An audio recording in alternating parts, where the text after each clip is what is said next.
So we're going to take Mike from Washington, who has answered the poll question, and he is saying that God is not evil. Mike, how are you? Good. How are you doing? Very well, thank you. What do you got for us, Mike? Oh, I don't believe God is evil. Okay. Well, why is that? Justice. Well, he's God of justice. Okay. Is it so he's not capable of being evil? Not the way you describe it. Okay. How would we describe evil? Yeah. Anything you don't want done to yourself. Okay. So how does God describe evil? Doing to others that you'd have others doing to you. Love thy neighbors yourself. That's back in Leviticus. And, okay. And in the way you just described it, the two greatest commandments, you're familiar with that. Love God with all your heart, soul, and mind. And the second is like it, which all the law and the prophets are hung. And that's love thy neighbors yourself, or do unto others if you have others do unto you. Okay, so what's an example of something that I would think is evil and that God wouldn't think is evil, or maybe vice versa? Well, I know there's something that you don't think is evil is mutilating kids, injecting them with hormones and testosterone and wait. You think so God isn't okay with that? No. Okay, so why does he let it happen? Grooming kids for LGBTQ. You think God's for the gay community?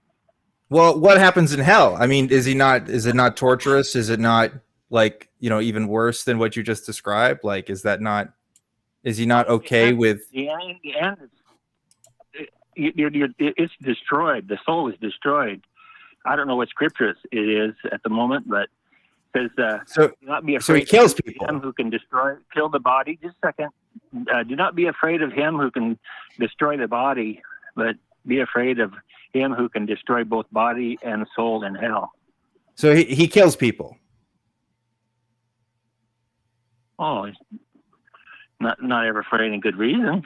For not a okay, good but he kills people. Because I believe you just said that we should be treating others like they would want to treat us, and I don't want to kill children, but you're saying God actually kills children all the time. Well, anything before any child before the age of consent is their soul is saved. As David. What's the age of consent? God determines that. So you don't know what it is. So how do you know that there's an age of consent? Well, I think it's 13. What the Jews? Okay, so God kills 14-year-olds, and that's okay. Huh? God kills 14-year-olds, and that's all right. Tell me who murders the 14. Oh, you said 14 years old. Now run that by me again. Well, okay, so you're saying there's an age of consent, and as long as the kid is old enough, right, they have a decision whether to accept God or not. So if there's a kid that's 14 who doesn't accept God and he dies, God can just destroy their souls, right? And that's justice. No, injustice. No, it's according to one's heart. Like somebody who hasn't heard the gospel message, he'll be dealt with as the way he's dealt with other people on this planet. Okay, but I'm saying, what if they've heard the gospel message and they're 14 years old and then they die? Because undoubtedly that's happened, right? There's 7 billion people on Earth just today. That's not including everybody that's ever lived. There's got to be some 14-year-olds that have rejected God and have died. They get their souls destroyed, and that's justice? Well, they'll be dealt justly in. Okay, and that means destroying their souls, either right? Their soul will be destroyed, or they'll enter paradise or heaven. Okay, so is that justice then? If a 14-year-old child who rejects God gets their soul destroyed, that's justice. What God says is justice.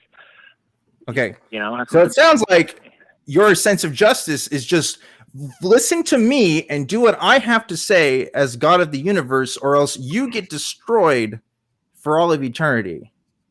And earlier, I believe your criticism of our sense of justice was, if you don't do what I like, then that's evil. It sounds like that's the literal exact same thing that God says.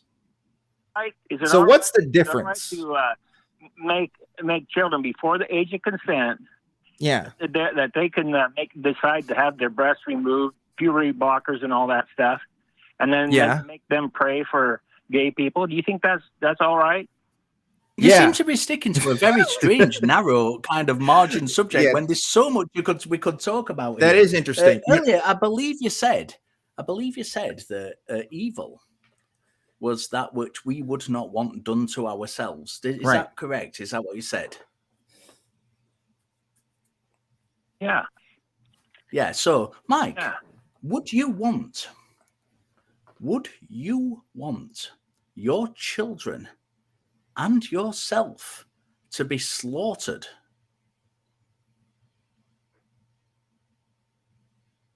It's a simple yes or no question. It doesn't really require much thinking about. Of course not. No. So would you say that somebody who commands whole families to be slaughtered is evil then? Via that definition of it? No, of course not. So they're not evil for commanding that. Is it wrong to defend your country? Right. Let's start that again.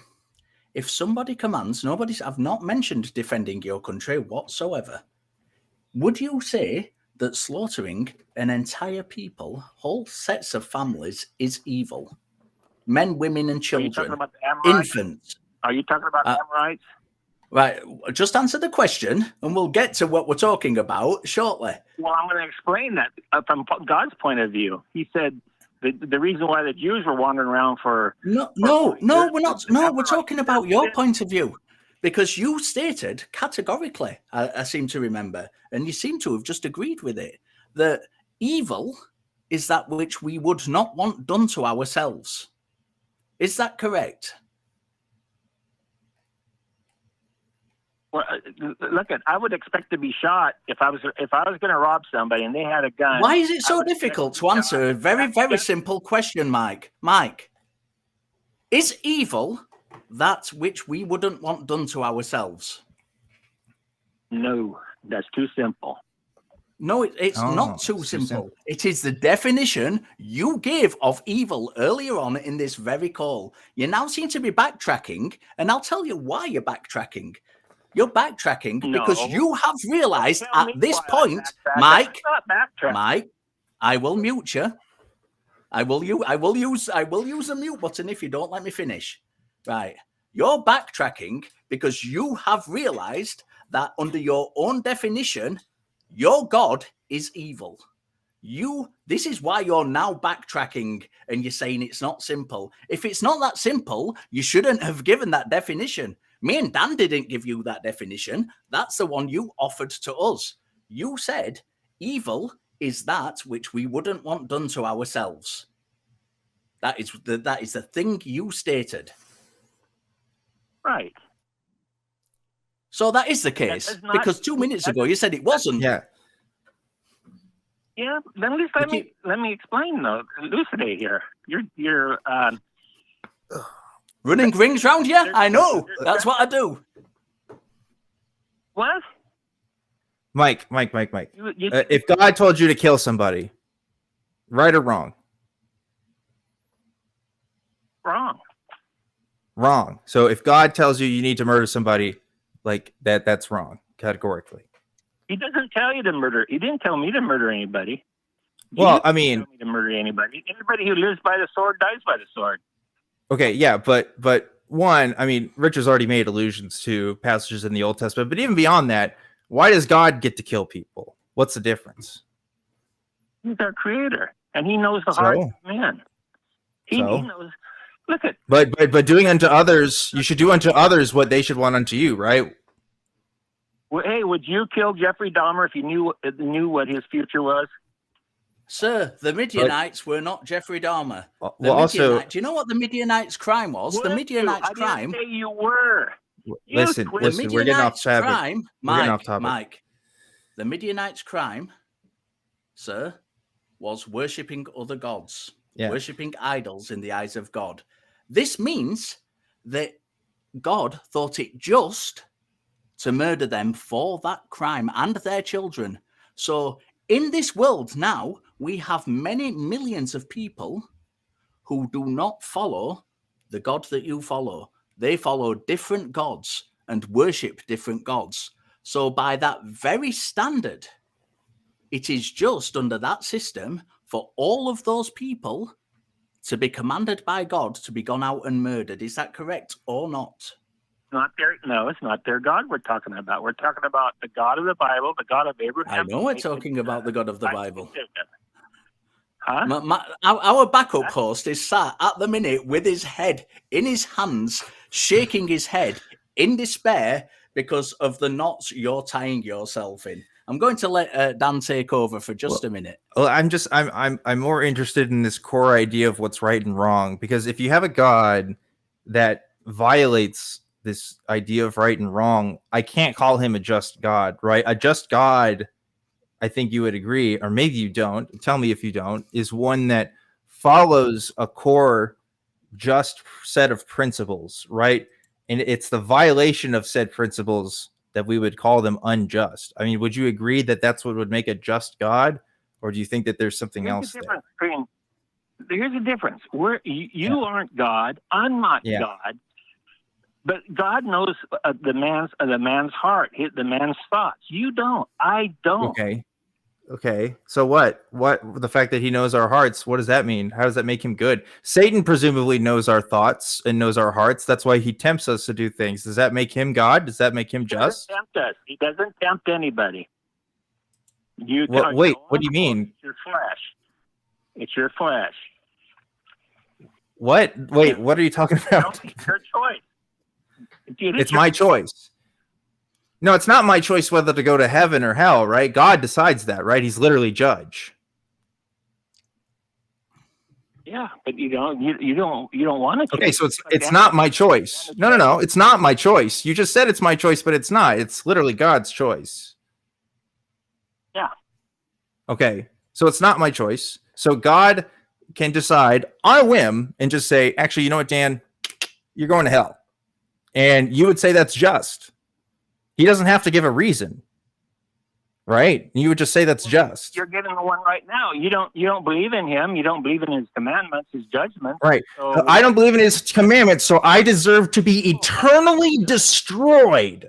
Never have my friends or family ever see me again because I'm on a talk show on a Sunday afternoon saying God's not real. And you think that's just. Well, hey, it's appointed once per man to die and then judgment. You can talk it over with God. This is riddles. This is riddles. Mike, you don't talk like this in your daily life, right? You don't talk like this to your friends and family. If your neighborhood boy stole from you, you wouldn't start talking in these riddles. You'd say, hey, man, that's wrong. I need to get this back.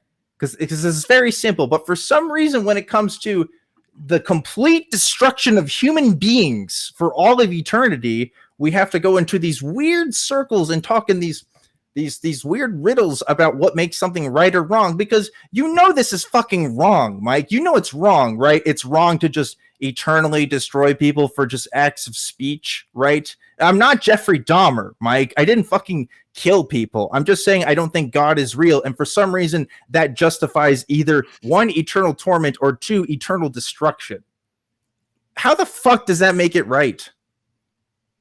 What's just about that? Well, who you? I just told you how. When you die, you get to talk it over with God.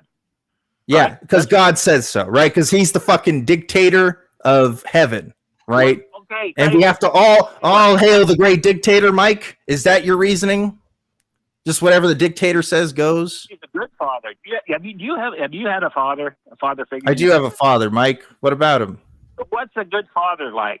You know what a good father doesn't say, do what I say because I said so. A good father tells you why something is right or wrong, Mike. A good father will say, do this because this will happen otherwise. Yes, a good father will tell you the consequences of his actions, but consequences are not the result of a father destroying you for eternity. Again, I really need to make this point clear, right? My father is a mortal man. He has a mortal understanding of the world, and he's going to do what he thinks is best for his son. What's best for me isn't my eternal destruction because I said I don't believe in God. My Father doesn't have any control over that.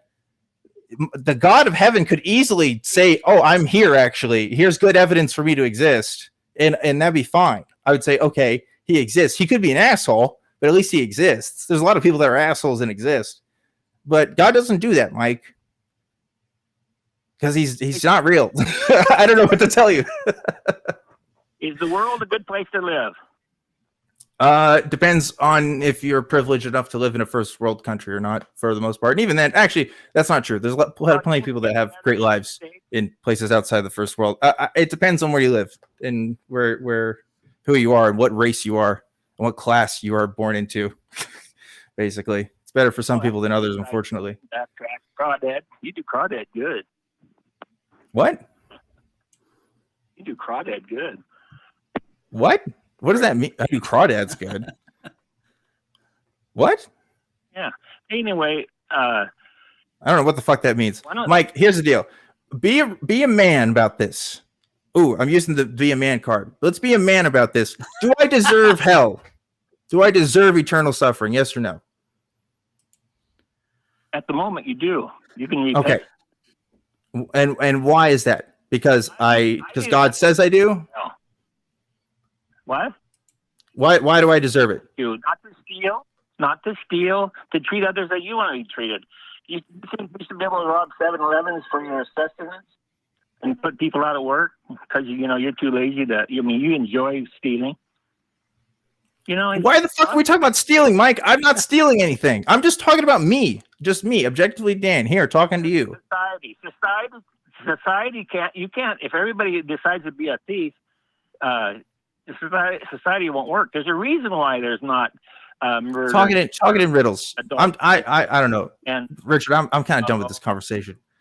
I don't know about you. I think me too. Mike, go and have a think about things because you've tied yourself up quite a lot during this conversation. And to be honest, when you end by kind of straw manning Dan and pointing out that he's going to go to hell because he thieves. And I don't believe that to be true. I don't think that's true. And even if he did, he wouldn't be going to hell because of it. Mike, give us a call back another time when you've actually thought about what you're saying rather than just coming on and saying stuff. It makes conversations much easier.